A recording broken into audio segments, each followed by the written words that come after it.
மா பிரம்மசாரிணி நவராத்திரியின் 2ஆம் நாளில் வழிபடப்படும் துர்க்கையின் வடிவம்.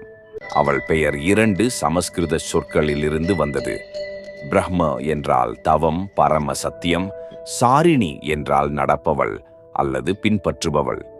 அதனால் மா பிரம்மசாரிணி என்றால் தவமும் விரதமும் செய்யும் தெய்வம் என்பதை குறிக்கும். சதிதேவியாகிய அவள் தக்ஷனின் யாகத்தில் தன்னை அர்ப்பணித்த பின் மீண்டும் ஹிமவான் மன்னனின் மகளாக பார்வதியாக பிறந்தாள்.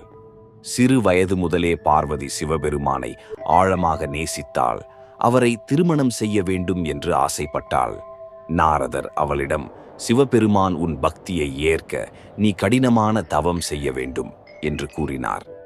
பார்வதி எல்லா சுகங்களையும் விட்டுவிட்டு மலைகளில் ஆயிரக்கணக்கான ஆண்டுகள் தவம் செய்தாள்.